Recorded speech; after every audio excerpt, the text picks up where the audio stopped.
Hello friends, कैसे हो सब लोग। तो दोस्तों, हमने जो है पिछली क्लास में जो है हमने इस क्लास 6 का जो चैप्टर 1 है उसको जो कंप्लीट तरीके से हमने उसको पढ़ा था, उसको विस्तृत तरीके से मैंने वहाँ में जो भी इम्पोर्टेंट लाइन थी वो हमने कंप्लीट की थी। तो आज की क्लास में हम क्या करेंगे, जो क्लास 6 का साइंस का जो चैप्टर 1 है उसके क्वेश्चंस को हम सॉल्व करेंगे, जो अभ्यास के क्वेश्चंस है कि हमने जो कल पढ़ा था वो आपको आज याद है या फिर नहीं है।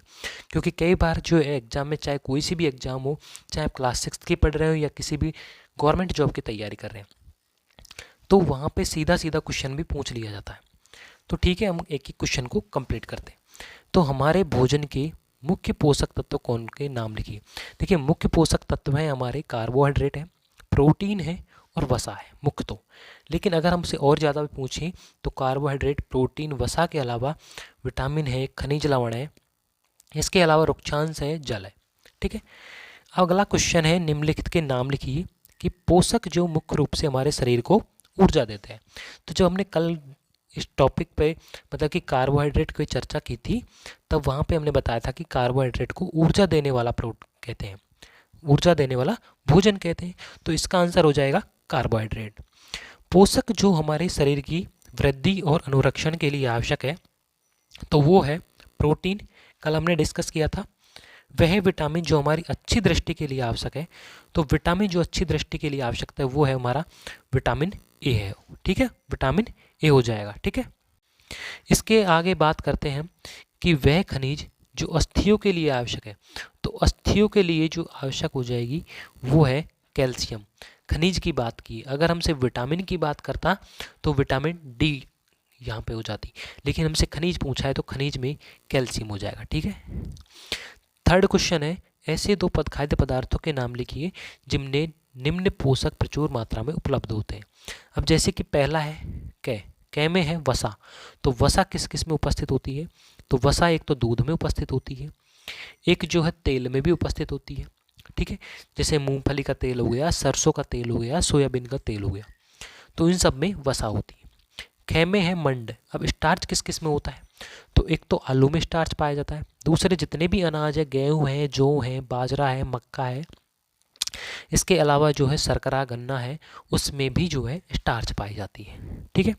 तीसरा है आहारी रेशे। आहारी रेशे मतलब कि जो बिना पचे ही शरीर से बाहर निकल जाते हैं।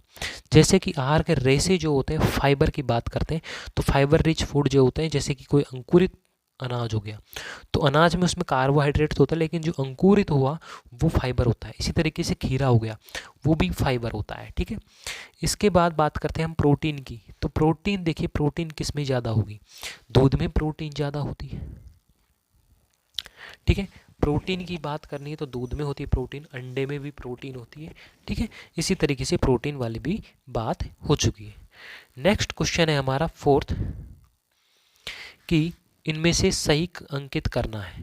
तो केवल चावल खाने से हम अपने शरीर की पोषण आवश्यकताओं को पूरा कर सकते हैं, तो केवल चावल खाने से नहीं कर सकते हैं, क्योंकि हमें तो एक संतुलित आहार करना है, और चावल में तो सिर्फ कार्बोहाइड्रेट ही आएगा, प्रोटीन, वसा, खनिज, विटामिन ये कहाँ से आएंगे, तो ये हमारा गलत हो जाएगा। ठीक है, क्या हो जाएगा, ये गलत हो जाएगा। कह संतुलित आहार खाकर अभावजन्य रोगों की रोकथाम की जा सकती है। बिल्कुल सही बात है, संतुलित आहार खा करके जो है हम रोगों की रोकथाम कर सकते हैं। ठीक है।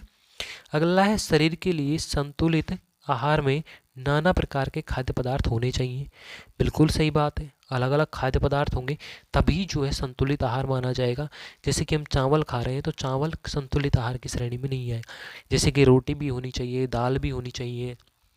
ठीक है, सारी चीज़ें अलग अलग होनी चाहिए। ठीक है, तो तीसरा यहाँ पर सही हो जाएगा। अगला है, शरीर को सभी पोषक तत्व उपलब्ध कराने के लिए केवल मांस पर्याप्त। केवल मांस पर्याप्त नहीं है, यहाँ पे ये गलत हो जाएगा। ठीक है। अगला है पांचवा क्वेश्चन, रिक्त स्थानों की पूर्ति करें। तो विटामिन डी के अभाव से होता है, तो विटामिन डी के अभाव से जो है कौन सा रोग होता है, तो विटामिन डी के अभाव से जो है रिकेट्स रोग हो जाता है। कौन सा रोग होता है, रिकेट्स रोग होता है। ठीक है। अगला बात करते हैं कि डैश की कमी से बेरी बेरी नामक रोग होता है। जब हमने कल डिस्कस की, चर्चा की थी, तो विटामिन बी आता था, और विटामिन बी में भी B1 जो उसकी कमी से क्या होता है, बेरी रोग होता है। अगला है गए विटामिन सी के अभाव से कौन सा रोग होता है, विटामिन सी के अभाव से डैश नामक रोग होता है।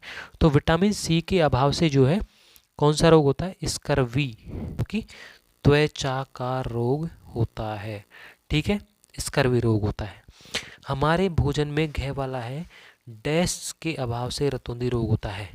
तो विटामिन जो ए है कौन सा है, विटामिन ए, इसकी कमी से जो क्या होता है, हमें रतौंधी रोग हो जाता है। ठीक है, तो फ्रेंड्स यहाँ पे जो हमने चैप्टर पहला है साइंस का, उसको जो अपने यहाँ पर इसके क्वेश्चंस को भी कंप्लीट कर लिया है। ठीक है फ्रेंड्स, तुम्हारा साइंस क्लास 6 का पहला चैप्टर हमने डिटेल से पढ़ा है क्वेश्चंस के साथ में। ठीक है फ्रेंड्स, तो वीडियो लाइक करो, चैनल को सब्सक्राइब करो।